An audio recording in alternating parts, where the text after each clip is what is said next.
Welcome to Nosleep Radio, the channel that brings you chilling tales of horror and the supernatural.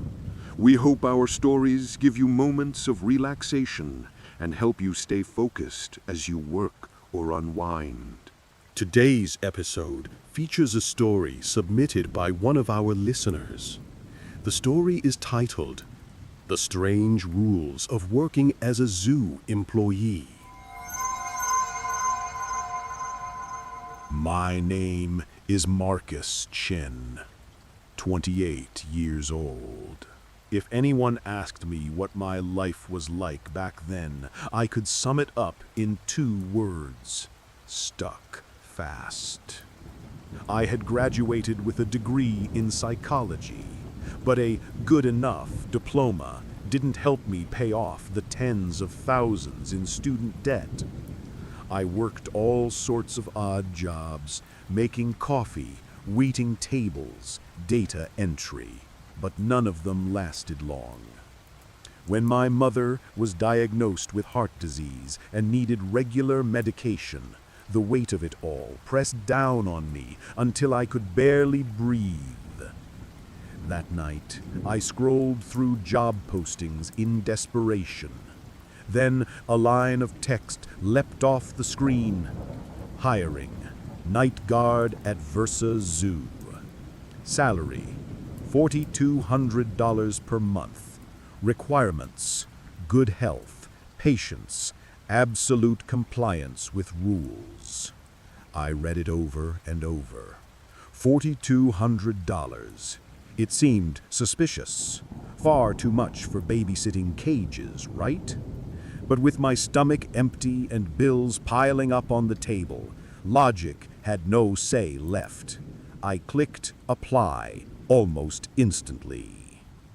2 days later, I arrived at the back gate of Versa Zoo for the interview. The sky was gray, storm clouds heavy, wind howling through dead branches.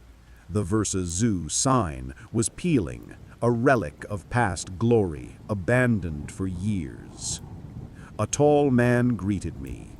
White hair, cold gray eyes, posture straight as a rod. "Marcus Chen?" His voice was low, gravelly, drained of emotion. "Yes, that's me. I'm Devkovsky, Operations Director. Come in."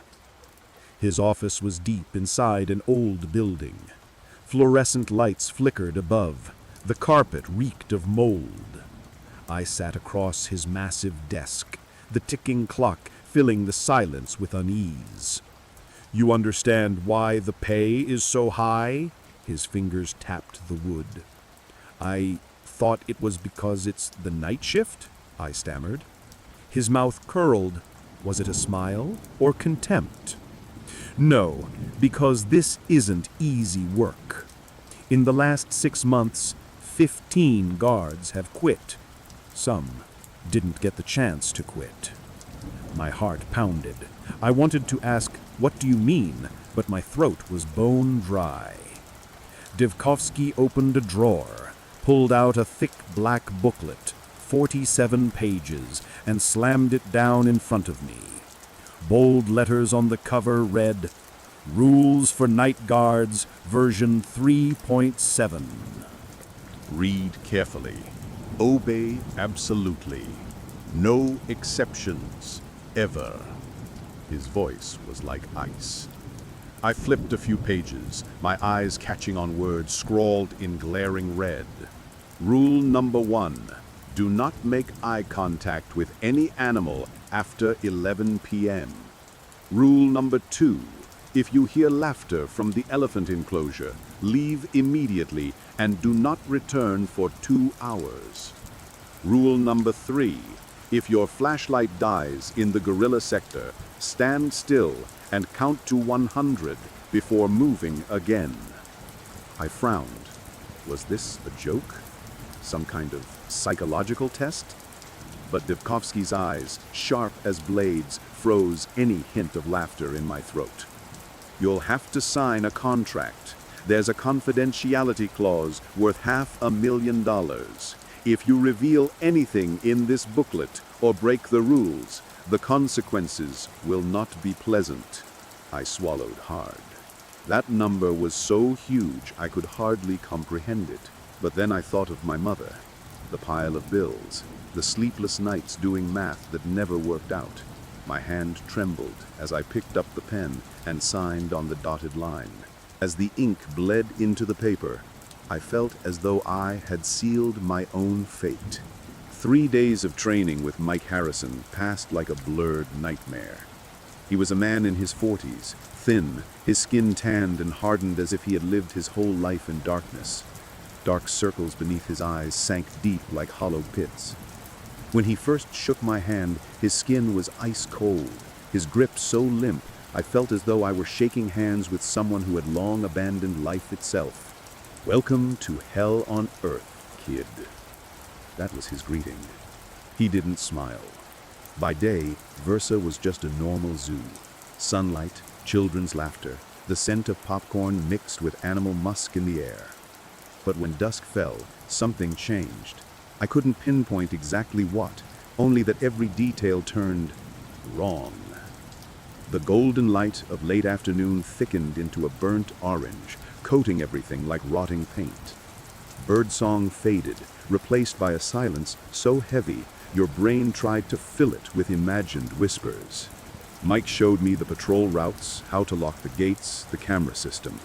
But what he repeated the most was, read the rules, don't test them, don't question them. Every time I started to ask, why? He cut me off, his eyes flashing with something that looked a lot like fear. On our first night together, we entered the elephant enclosure. Flashlight beams slid across gray, wrinkled skin, throwing up massive shadows against the concrete floor. The air reeked of mildew, of hay gone sour. My stomach clenched. I was silently reciting the task list when laughter, clear, high-pitched, like a child's giggle. But it came from deep within the elephant pen, among the massive silhouettes standing motionless. I froze, my head snapping toward Mike. He had gone rigid, like he'd been struck by lightning. In the flashlight's glow, his face was pale as chalk, his lips trembling without sound. Did you hear that?" I whispered. Instead of answering, Mike seized my arm, his grip so tight it burned. He yanked me back the way we had come. I looked over my shoulder. Giant elephant forms loomed silent, but the laughter clung to me, echoing inside my skull. Only when we reached outside did Mike stop, gasping for breath, sweat pouring off him like he'd escaped death itself. "Rule number 2, he rasped, his voice raw. "If you hear laughter in the elephant house, leave immediately. Do not return for 2 hours." "But that was human, a child. Could someone be trapped in there?" I asked, my heart hammering against my ribs. Mike lifted his eyes. Bloodshot veins pulsed in them. For a moment, I saw not just exhaustion, but the kind of scar that trauma leaves forever. "Did your mother ever take you to the zoo after 5 p.m.? His voice was slow, each word deliberate. The night dragged on. When the clock struck 2 a.m., we arrived at the gorilla sector. The hallway was narrow and long, flashlight beams glancing off iron bars caked in dust, throwing jagged streaks of light like suspended blades. The air was thick with the musty stench of old straw and fermenting dung. I was jotting notes into my logbook when I heard it. A cry, small, trembling, broken in the night, like a child lost from its mother. "Oh, Mommy." The sound echoed, stretching out as if coming from just behind the iron bars. My heart clenched. My feet froze in the dark corridor. "Mike," I whispered, turning to him. "There's a child in there. We have to—" Before I could finish, a cold hand clenched my wrist. Mike. He pressed his mouth to my ear, breath smelling of cheap liquor, and whispered each word. "Even if it sounds like a child, Marcus, It's not human. His voice trembled like wind through dead leaves. His cloudy eyes stared at the bars where the crying continued, growing more ragged and keening. I wanted to argue, to rush forward and see if someone was trapped, but the hopelessness carved across Mike's face froze me. He looked like a man who had seen too much for any resistance to matter.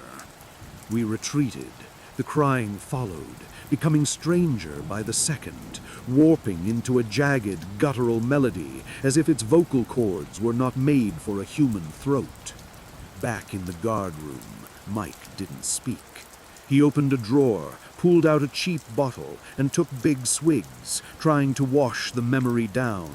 I sat opposite, my heart still hammering. "Mike," I said softly, "this isn't a normal zoo, is it?" He was silent. His shoulders shook, not with anger, but with exhaustion that reached the bone. He gave no answer. After Mike finally fell asleep, I slipped into the records room. The old computer sputtered, and the screen flickered pale blue. I typed "security guard" into the search. Files popped up. Names, hire dates, and disappearance dates. Many didn't have a resigned note. Only one word in red: missing. I read on and found a pattern. Most vanished after breaking the rules. One entry made my skin crawl. Rule 34, never open leopard cage number 7. In the notes, 3 guards' names appeared in succession, disappeared after being involved with 34. No remains were ever found. I leaned back, cold sweat on my palms. Something lurked in Versa's darkness, something the rules only thinly concealed.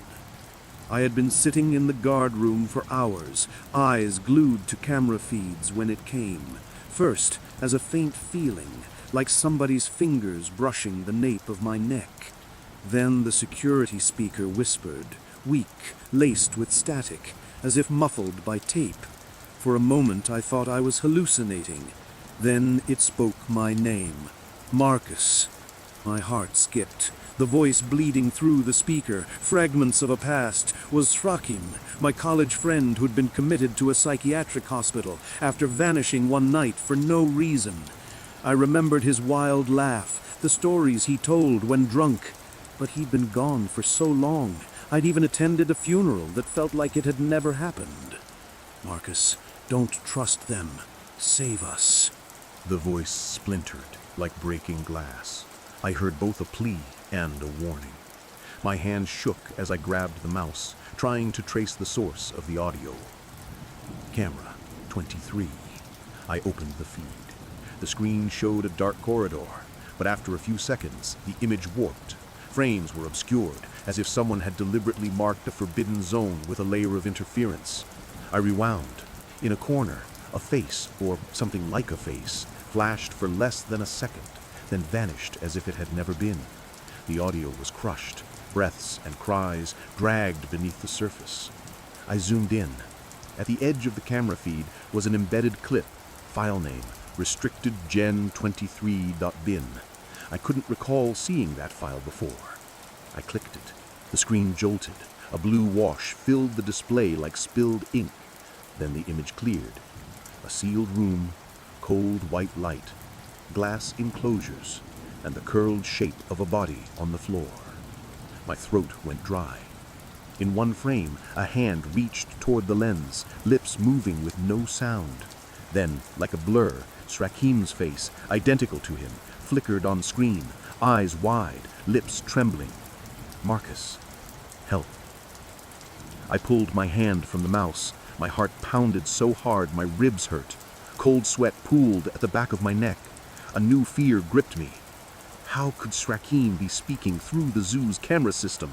And who had created those hidden clips? The desk phone on the wall suddenly rang, shrill, monotonous, a verdict. I picked it up, assuming it was Mike. The voice on the line was not Mike's. Deep, cold as ice. Delete everything you just viewed.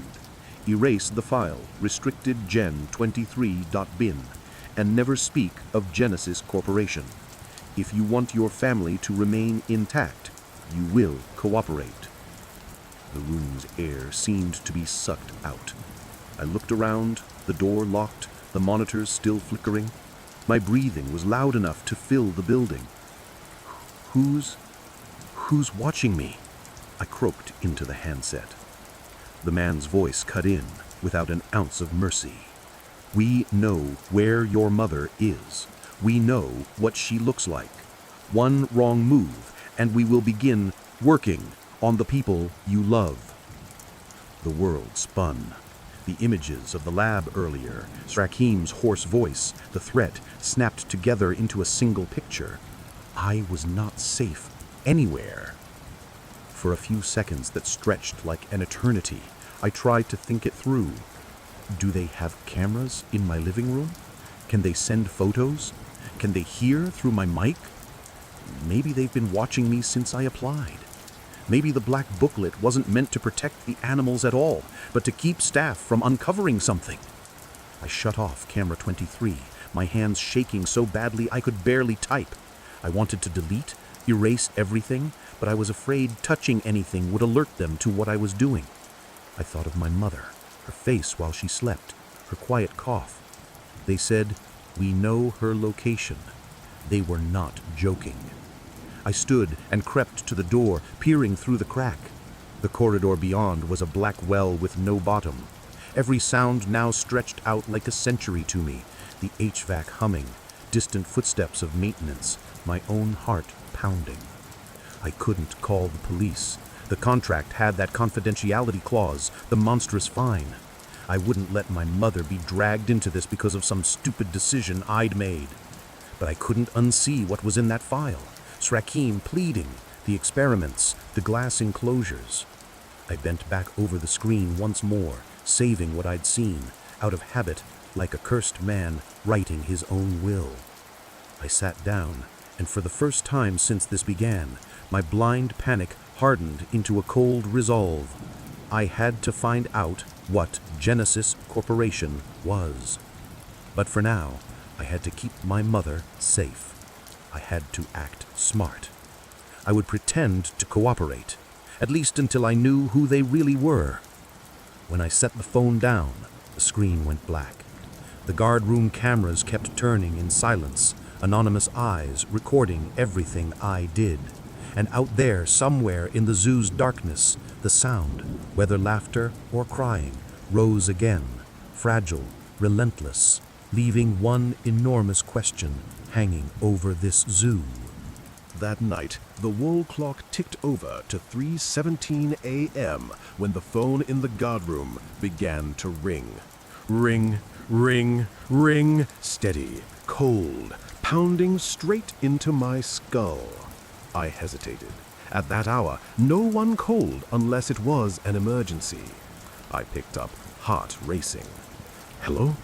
Silence. Only the hiss of static, crackling like breath through broken teeth. I pressed my ear closer, straining to catch a voice. Then, suddenly, the phone buzzed, its screen flashing with a new message.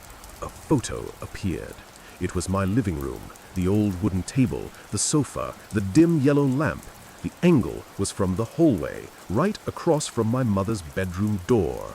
The phone nearly slipped from my hand. My heart pounded so hard I thought my chest would burst. Before I could recover, more photos poured in, one after another, each from a different angle, but with the same chilling detail. The bedroom door slightly open. Beneath them all, a single caption glared in stark white italics against black. We can reach them any time. The blood in my veins froze. They were inside the house. They were watching my mother. The phone rang again. A man's voice answered this time, low, deep, like an echo from some cavern. Open leopard cage number 7, right now. I knew Rule 34. I knew 3 guards had disappeared after touching that door. But my mother's face, her laugh, the simple meal she waited to share with me, all of it crashed into my mind at once. I had no choice. With trembling hands, I turned the key, The iron door swung open, not onto an animal cage, but a narrow metal corridor stretching into darkness. A gust of cold air swept out, heavy with the stench of chemicals, rusted iron, and dried blood. The moment I stepped inside, the door slammed shut. Fluorescent lights flickered overhead. Every footstep echoed, clack, clack, through the hollow metal. The hallway twisted downward, bending like the intestines of some beast. I walked on, the sense growing that this was no zoo at all, but an underground military facility. At last, I reached a massive glass door. Beyond it blazed harsh white light. I shielded my eyes, then forced myself to look. A laboratory, modern, gleaming, rows of machines glowing, towering glass tanks linked by thick tubes, each filled with green fluid. Inside them, small bodies, children. They floated motionless, eyes closed, bubbles slipping from their noses and mouths. A few twitched, shuddering, as if they were still alive. I wanted to scream, but my throat was clogged. And then I saw a pair of eyes open inside the nearest tank.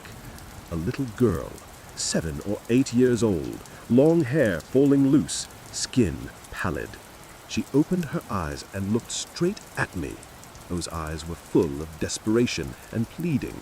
Her thin fingers pressed against the glass, trembling as she traced a long, pleading line, like a plea for help. My heart clenched. In that moment, I knew I had stumbled onto the zoo's secret. I was still frozen by the girl's pleading gaze when the sound of high heels clicked behind me. Clack, clack, clack. Heavy, deliberate, cold on the metal floor. A woman appeared, a crisp white lab coat, brown hair tied back, gray eyes that glittered like a blade under the fluorescent lights. A name badge on her chest read, Dr. Elena Volkov. Welcome, Marcus. Her voice was low, almost gentle, but with a layer of steel beneath. I've been expecting you. I took a step back, my spine hitting the cold glass. Inside the tank, the little girl kept staring at me, her small hand pressed to where my heart beat. What the hell is this? I rasped, my voice breaking. Dr. Volkov smiled without taking her eyes off me. Genesis Corporation, a top-secret biological research project dating back to the 1960s. When the government was forced to shut it down, we moved it underground. Versa Zoo was built on the surface to cover it all up. I shook my head, unable to believe it. Those children? She fumed. They are no longer children. They are specimens. We study gene restructuring, human-animal hybrids. Some of the creatures you encountered up above used to be human. That's why you were never allowed to look them in the eyes. Their eyes still carry human traces. I thought of the child's cry in the gorilla sector. My chest tightened. And the crying? I asked. Dr. Volkov tilted her head, smiling the calm smile of a professor explaining to students. That sound comes from the victims in confinement. We broadcast it through the speaker system to distract the guards, to make them leave and not come too close. Do you understand? All the rules in the black booklet, they exist only to keep people like you from discovering the truth. My throat locked. All the fear of the past nights condensed into a single truth. From beginning to end, I had been nothing but a blind pawn in this grotesque game. Then Dr. Volkov stepped closer, her cold gray eyes piercing into me. And now, Marcus, you've seen too much. A young man with education, good health, the perfect candidate. I stumbled back, heart hammering, my mouth bone dry. Candidate for what? Her smile spread, thin and sharp as a cut. For the next experiment. Alina stopped before an empty tank. The transformation process is complicated, she said, placing her palm against the cold glass. Her voice slowed, each word deliberate. First, the subject is placed inside the fluid chamber. The solution stabilizes the body, preventing the nervous system from collapsing immediately. Then, animal genes are injected directly into the system, spreading through every vein, every cell. The process lasts for days. We must let it take hold gradually so the brain learns to accept the change. Otherwise, the subject would lose their mind from the psychological shock. She turned toward me, the glow of the tanks reflected in her eyes, turning her gray pupils into the same cold blue as the liquid. "Marcus," she whispered, "do you know why I chose to show you this?" I tried to keep my face still, but inside my chest, each heartbeat thundered like a funeral drum. I knew, if I didn't find a way out, that empty tank would be mine. I stood frozen before it, my ragged breath fogging faintly against the glass. In my mind, I saw myself suspended in that fluid, wires running into my body, eyes wide open, consciousness erased. A shiver racked me. "You'll get used to it soon enough," Alina said, but her voice had lost its icy edge. It rasped as if she was choking back tears. I looked into her eyes. They weren't the eyes of a victor. They were the eyes of someone who understood. "You," I stammered, "you were in there too?" Alina gave a faintest nod. Her lips trembled as if to deny it, but at last the truth slipped out, heavy as confession. "They took me 10 years ago. I don't know how much of me has changed. I only know I'm alive because they need me. They need my human shell. But my soul died in that tank long ago." I stood stunned. The whole room seemed to close in, the hum of machinery droning like a death knell. I looked at the children in the glass. A frail boy shuddered, his lips smuttering nonsense like in a nightmare. The long-haired girl still stared at me, unblinking, her hand pressed to the glass like a living curse. I turned back to Alina. "If you hate them too, why are you still working for Genesis?" She scoffed, but the laugh was wet, as if it tore out from a wound. "Do you think I had a choice? Genesis is more than this place. It's a network. Cameras, guards, rules, and threats. My only option was to survive. Survive and wait for a chance. Or wait for someone brave enough to do what I could not." In that moment, I understood. Genesis wasn't just an organization. It was a shadow that spread over the lives of anyone who stumbled into it. And now, that shadow had fallen over me. I clenched my fists, my voice catching. "Alina, I'll help you. I won't let the children rot here, and I will end Genesis Corporation." Her eyes widened, reflecting the white light painfully. For the first time since I'd arrived in Versazoo, I saw something new in them. Hope. Alina tilted her head and nodded slightly, as if that tiny motion might be recorded by a camera. From that moment, I began to plan. I hid every expression behind a mask of cooperation, while my mind raced. I memorized the twisting corridors, the continuous camera positions, and tiny blind spots. I listened to the guards' footsteps and mapped their 12-minute patrol cycle. I noted the breaker panel in the tech room, where a few switches were carelessly labeled. During a short break, I found the emergency lab blueprint pinned to the wall. I glanced at it for a second, then shut my eyes and sketched it from memory. 2 emergency exits on the lower level, both locked by magnetic systems. A maintenance duct leading to the cultivation wing, wide enough for a person to crawl through. A service elevator reserved for management, which could take you straight to the surface. I etched each detail into my head as if it was scripture. That night, I didn't sleep in the guard room. I scribbled on scrap paper, pretending it was my logbook. In truth, I was building a map of the lab. Every symbol, every arrow, every tiny mark became a line I could follow to escape and to pull those children with me. In the dark, Srockam's voice echoed in my mind. "Marcus, save us."